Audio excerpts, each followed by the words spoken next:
Welcome, dear listener. I'm Sebastian Nothwell, here today to give you an exclusive glimpse into the Oak King, Holly King audiobook, narrated by Gary Furlong.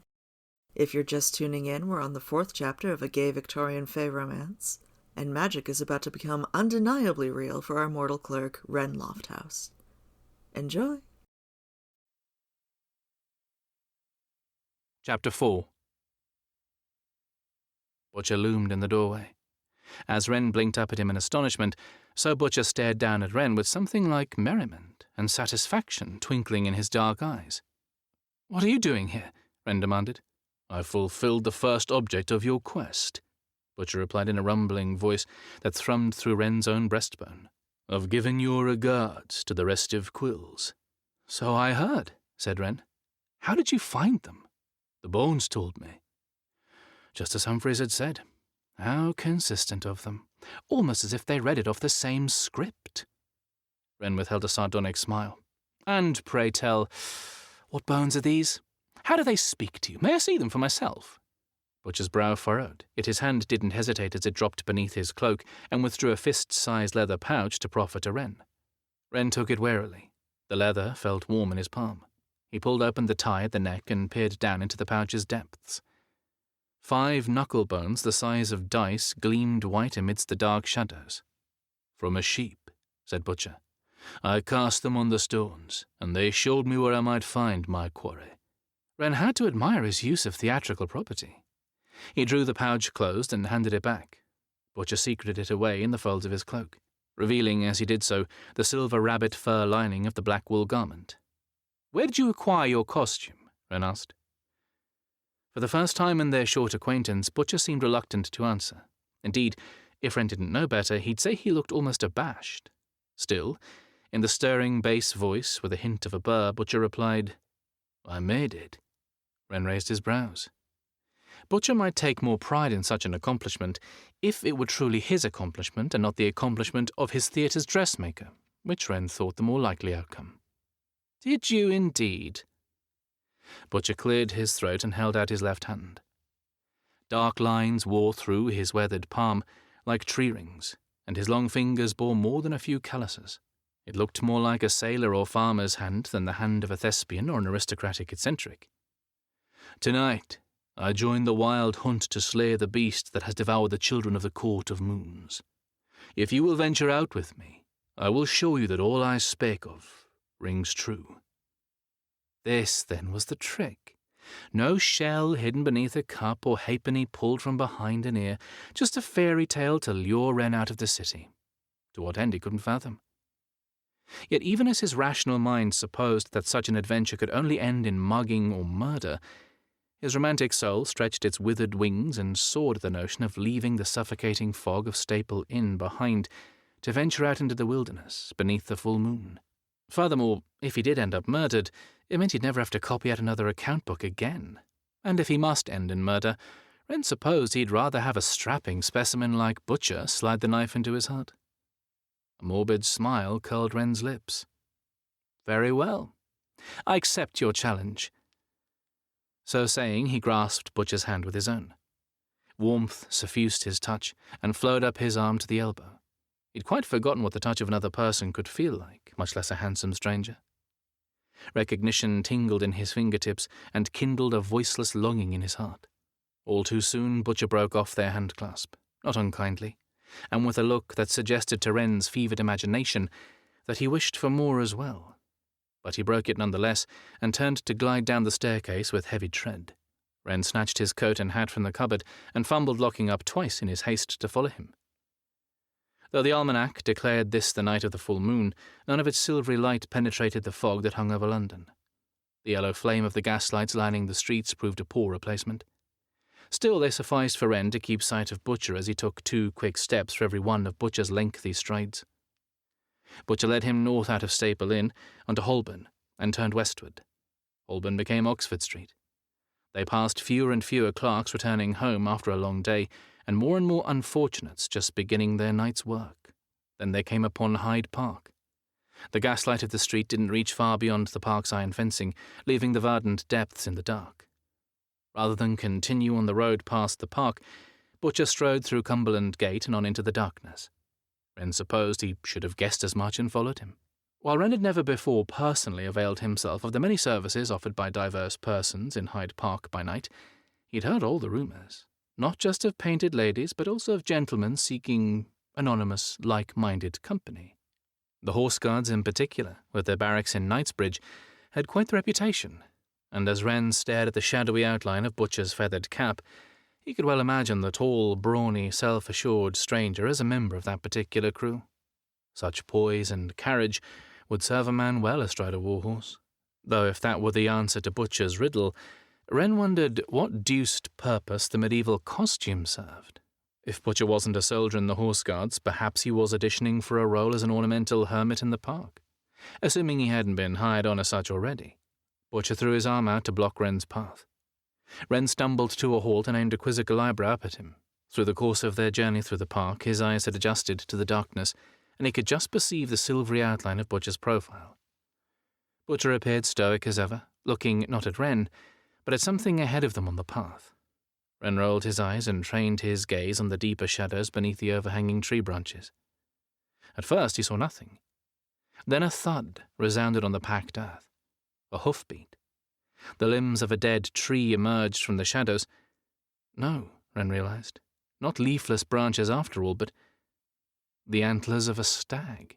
It stood far taller than a red or fallow deer, as tall as the draft geldings that pulled a brewer's dray, at least 14 hands high at the shoulder, and with its noble head and many-pronged antlers climbing higher still. Perhaps the darkness made its shaggy coat look black as ink, rather than red or white-spotted fawn, but that didn't explain the thick mane of coarse fur hanging from its throat, tinged with gleaming grey like frost over heath. As Wren stared, Butcher put up his palm before the beast, and to Wren's amazement, the stag bowed its head to nudge Butcher's hand.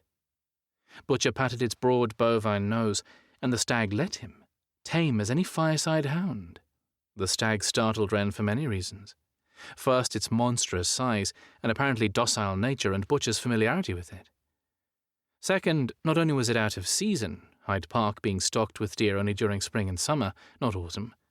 It was neither a red deer nor a fallow deer, but some third, enormous, ethereal type he'd never beheld before, a type that retained its antlers well past the point where they ought to have fallen to the forest floor. And third, "Do you wish to ride ahead of me, or behind?" asked Butcher. Wren blinked at him. "Ride?" Butcher waved a careless hand toward the stag, as if there were any doubt. Wren's pulse fluttered in what he dared not acknowledge as excitement. The stag proved nothing, no matter how much Wren wished it could. He wondered what conspiracy the restive quills had concocted to acquire the beast. Perhaps Butcher was truly an eccentric aristocrat after all, the sort to not only keep his ancestral hold stocked with elk, but also tame and ride them, and run around London dressed as a medieval highwayman, and hire himself out to literary clubs with grudges against former members. The excuses were starting to sound weak even to Wren's own mind, and the stag remained excruciatingly real. "Behind," Wren decided. Better to cling to Butcher's shoulders than sit propped in front of him like a boy just learning to ride. What other motivations Wren might have had for wanting the opportunity to cling to those broad-muscled shoulders, he pushed down into the darkest hollows of his heart. Besides, he might never actually mount the stag. The beast had proved tame enough to approach, true, but that didn't mean it would suffer the indignity of conveying 2 grown men, though it certainly looked big enough to do so if it wished. Butcher, meanwhile, raised his wild brows at Wren's answer. Then he unpinned his cloak and swung it down off his broad shoulders. "It'll be a chill night where we're headed," was the only explanation Butcher offered, along with his cloak. After a moment's hesitation, Wren accepted it with an outstretched hand. The sheer heft of the cloak as Butcher dropped it into his grasp made him stumble forward. Yards upon yards of coarse black wool, lined with untold silver-grey rabbit skins soft as velvet, all together formed a substantial garment indeed, and as Wren shrugged it over his own shoulders, it still carried the warmth and wood-smoke scent of Butcher himself. Still, as Butcher stood a full head taller than him, Wren could only imagine how ludicrous he looked as the ragged hem of the cloak pooled around his ankles. No doubt the restive quills had all huddled in a nearby hedge to lampoon his novel costume. Wren pulled the cloak tighter around him, as if it could shield him from their slings and arrows. He fiddled with the clasp, one of the ring and pin sort, in the dark. Butcher closed the distance between them in a single stride. His fingertips brushed Wren's upon the clasp as he fastened it in 2 deft movements. Wren swallowed hard. His throat had gone unaccountably dry, and murmured his thanks. He could just make out the flash of Butcher's smile in return. Then Butcher turned to the stag, which had waited all the while with unprecedented patience, though it did nibble on the lower hanging leaves overhead. This stopped as Butcher placed his palms on the beast's withers. He vaulted onto its back with astonishing agility for a man of his size. Wren, who leapt back in anticipation of the stag bolting, stared in amazement as it did no such thing, but bore Butcher's weight with dignity. Butcher nudged the stag's flanks with his boot heels. It approached Wren at his urging, as if he could perform the same acrobatic feats as Butcher. Wren had ridden horses back when he and his father were still on speaking terms, more than a decade ago. Never bareback, though, and never deer, much less a stag that stood over 7 feet tall, not including the antlers.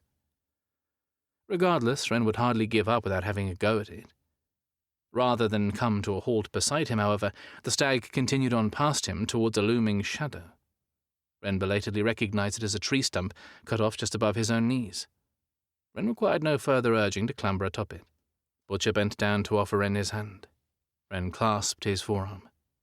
Powerful sinews flexed beneath his fingertips, their might in no way disguised by the sleeve of Butcher's tunic, and the hand that grasped Wren's forearm in turn had a hold as strong as the Gordian knot.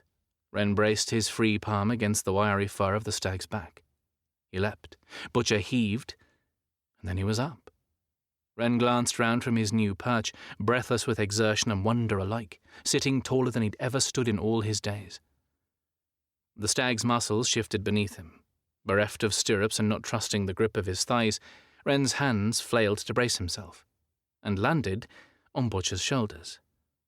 They could land on little else, for Butcher sat so close to him. Hardly a hair's breadth remained between Butcher's broad back and Wren's narrow chest.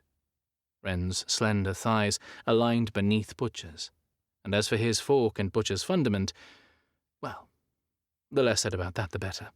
Still, Wren found it difficult to think of much else with those massive shoulders clasped tight in his fingers, and his face at the nape of Butcher's neck inhaling his wood-smoke musk.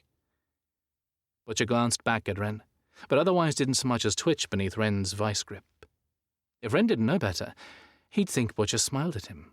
Doubtless the combination of fevered imagination and deep shadow had crafted the illusion. Before Wren could apologize for the liberties he'd taken, Butcher spoke. "Make no promises nor bargains, consume neither food nor drink, accept nothing, offer nothing. Shall we be off?" Wren, still not quite daring to believe any of this was real, nodded. Butcher's thighs clenched against the stag's flanks, and the stag leapt forward into the darkness. Now Wren had no choice but to hold on for dear life to Butcher's shoulders, to clench his own thighs against Butcher's, and to roll his hips back and forth against Butcher's backside with every rise and plunge of the stag's galloping strides. He heard rather than saw the foliage flying past his face, a twig or two catching his cheek on the way.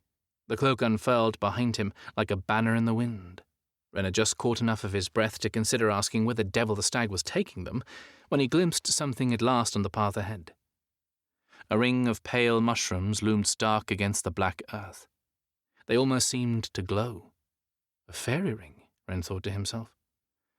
He had no time to think much else. In 3 bounding leaps, the stag had reached the ring. Then it reared. Wren lost his grip on Butcher's shoulders and seized his waist instead. Butcher, nothing daunted, took hold of the stag's antlers. The stag sprang from its hind legs and charged down as if it meant to gore the earth head first.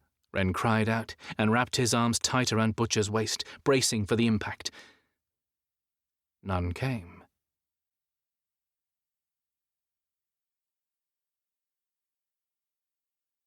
This has been the 4th chapter of the Oak King, Holly King audiobook, narrated by Gary Furlong.